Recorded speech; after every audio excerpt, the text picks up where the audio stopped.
Hello again, everyone. I wasn't planning on doing this, but I just ran into a box of records that I'd forgotten about. It's just an assortment of things, and some of these might be doubles that I have, which is why they're in a separate box. They're not in any special order, but I thought I'd show them to you. This is the first Vanilla Fudge album, and it contains their hit, the cover of the Supremes, You Keep Me Hanging On. And in my opinion, the Vanilla Fudge might have been the second greatest band to come out of the New York area in the 1960s. The greatest being the Young Rascals. I think they were just a super band, and they were very influential. They had a huge influence on Led Zeppelin, and this is a great album. The Allman Brothers Eat a Peach. It's a double album. I think it's the first album without Duane Allman, and although Duane might be on a couple tracks here, I'm not very sure about that, but it's a nice album. Camel, the Snow Goose. Camel were a British band from the 1970s and early 80s. They were Prague, and this is from 1975. They feature the keyboard playing of the late Peter Bardens, and I saw Peter Bardens in concert. He was backing up Van Morrison. He was playing in Van Morrison's band in 1979 when Van Morrison was touring on the Wavelength album. Peter Bardens played some keyboards on that album as well.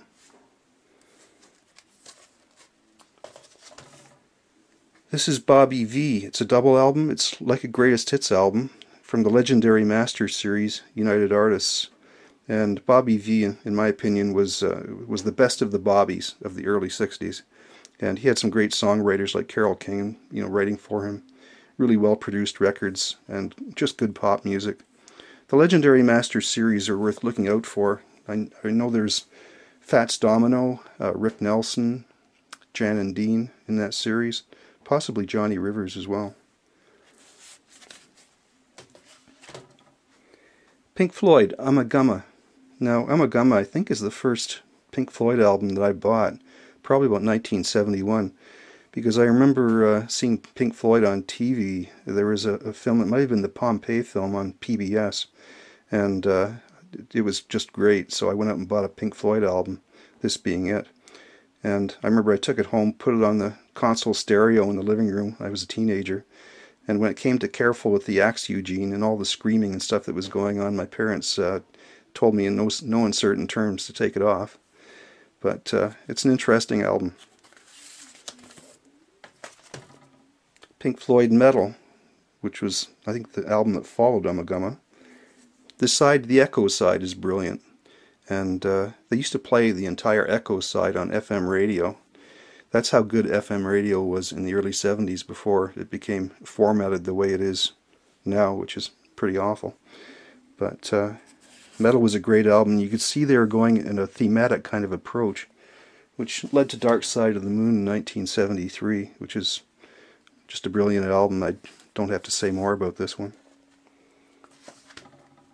Wish You Were Here came out next. I was working in the record business at the time, managing a record store when this came out.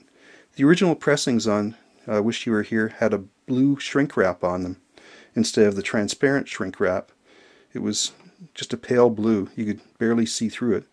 But I remember I took it home the day it was released. I took it home and tore off that blue shrink wrap, threw it on, got into the album. It was very good, and I wish I had that blue shrink wrap, or wish I had one, set one aside.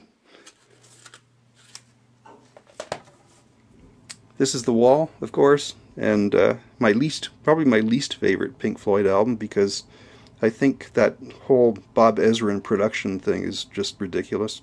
We Don't Need No Education, just juvenile, and I don't like records with kids singing in them like that. That's another minus. Just definitely not my favorite album. This is The Final Cut, which I think is the album, Roger Waters' last album with Pink Floyd. Duane Eddy, twangy guitar, silky strings. He just does some cover songs of easy listening, early rock songs, High Noon, Love Me Tender, things like that. It's pretty easy going. Donovan's Wear Your Love Like Heaven. Great song. And Donovan's albums from the late 60s were very interesting, very good. There is a series, some of you may have seen these. If you haven't, they're worth picking up if you ever find them. It's the Cruising series. And I have 3 of them here. I think I have almost the whole set, but for some reason there's 3 of them here. And each year it's like Cruising 55, and I've got 56, and I have 60 here.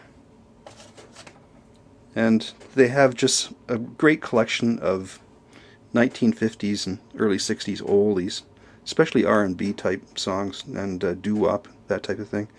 They have disc jockey introductions to some of the songs. They have commercials, advertisements between some of the tracks, and it's just a really nice series. Thank you for watching.